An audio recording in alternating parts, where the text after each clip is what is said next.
Please like, comment, and subscribe. One thing you will notice is that it's easier for you to include others. You will feel less threatened.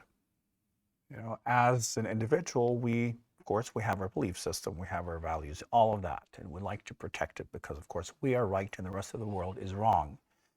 Because they're wrong, they're evil, so we have to protect ourselves, like all of that. And it makes it difficult to include, right? Because we can include people that we agree with. It's difficult to include people we disagree with. And then, of course, we feel we're doing God's work by pushing people away because they deserve it after all. It's that thing. We all have it. It's part of being human. We're all here for the same reason. We're all just dealing with our own karma. We're all just figuring out how to grow out evolution. So, I should include everyone because they exist. Everything exists, so it belongs. It's very simple. It's once you start seeing world and reality as one space, everything belongs. It's an important principle. It's stopping putting things into little boxes and then labeling everything and then trying to convince the world that this is the correct labeling. Because the world doesn't care about that, right? And you are limiting yourself by doing so. And again, as humans, it's part of what we do. So try to practice inclusion. Try to include as many as possible and as much as possible. When we walk around in our lives, we have created a very small world, right? It's like you go to the world's biggest supermarket and you pick out that thing and that, it's got 100,000 different products and you buy 3 of them, because that's what you want to make, and then like that. And that's your little world. And those are the ingredients you bake with. And then we start to believing that this is the right way to do it. We don't need the rest. Well, you do. As you expand, you use more. You take part in more and you appreciate the existence of absolutely everything. So try to go beyond your own bias. And try to be in the mindset that if a tree doesn't care, why should I? Right? It's an interesting way of just testing our own bias and perspectives,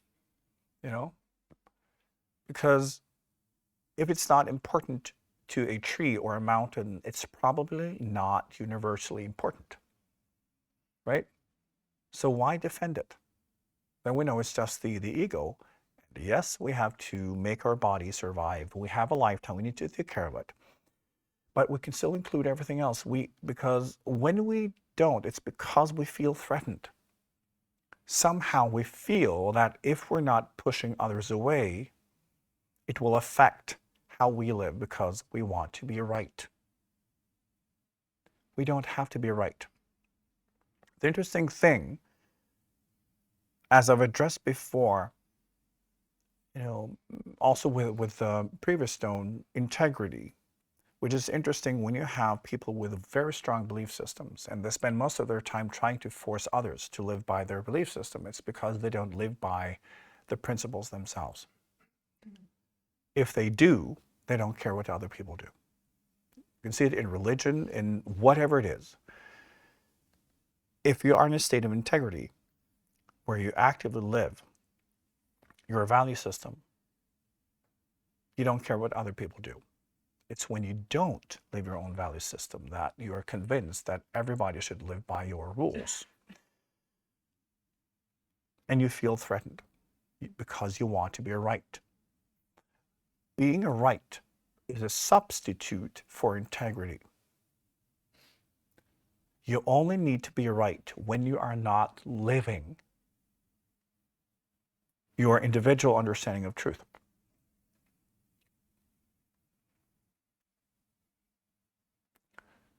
Because when you do, you understand, oh, this is my practice. This is my path. This is where I'm at. And because you then live it, you recognize other people are living their thing. You don't have to be right. It's when you're not living it. You will fake, you will create the story that you're living it by being right. Every time you want to be right, it's because you're not living it. Very simple.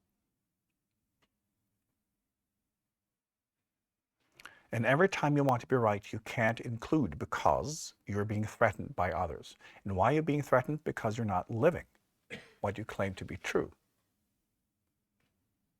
Then you are so weak that you're afraid they will push you over or expose you. Maybe they are living what they claim to be true and you are not. So you better yell at them or try to force them to live by your truth. So, to include, truly, you need to live your values. Live what you claim to be true. Live the consciousness you claim to be in. Then you will be generous. You will be open. You will not be threatened by anything or anyone or their position because you don't have to be right. Never. Because understand, it's just different positions. It's being, in different paths, different parts of the journey, studying different spiritual principles. And you also understand this is very hard. So you completely relate to other people struggling with living their values. And you give them space. You allow them to be frustrated. You allow them to claim to understand something they obviously don't. It's part of it.